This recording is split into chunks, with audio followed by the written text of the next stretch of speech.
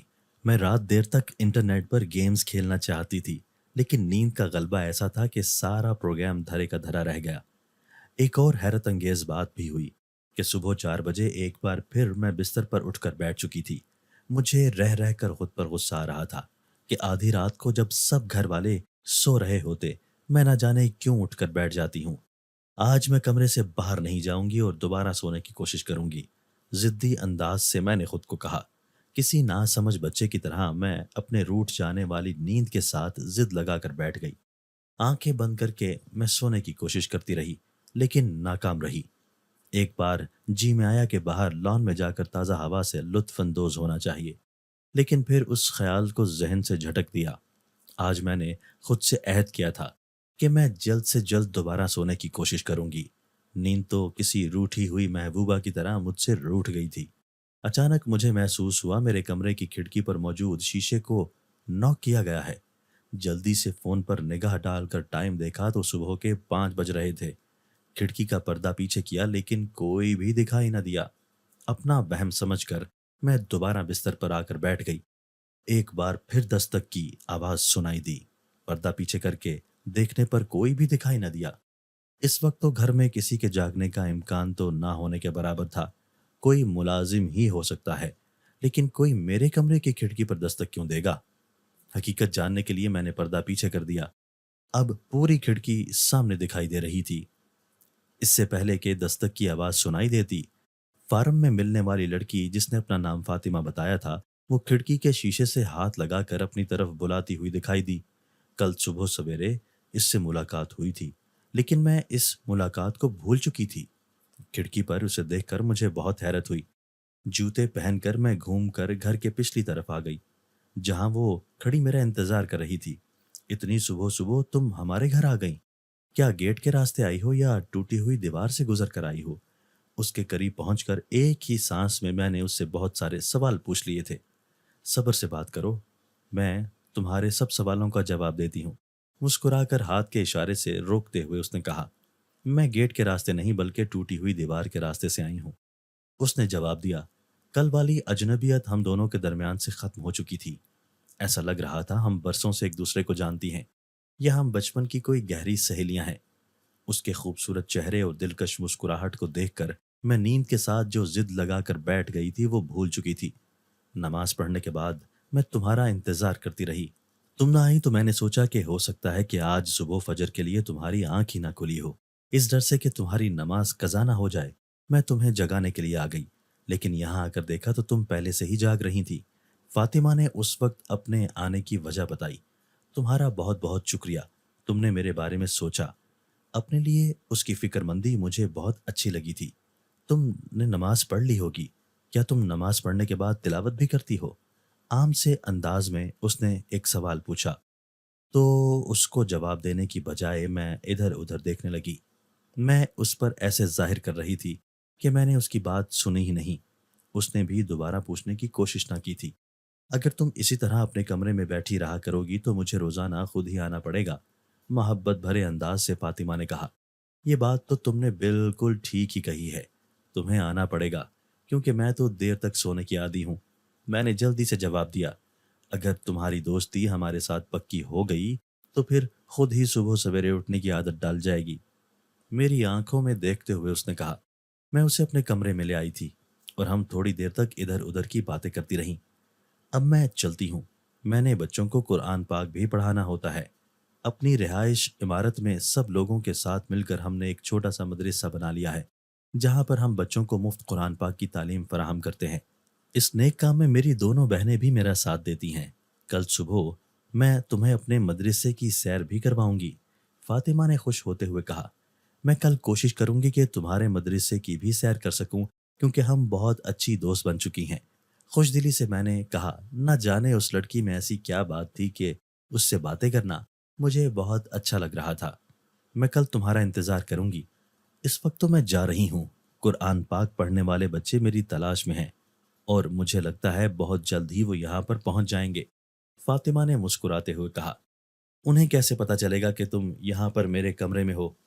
اس کی بات سن کر حیرانگی کا اظہار کرتے ہوئے میں نے پوچھا۔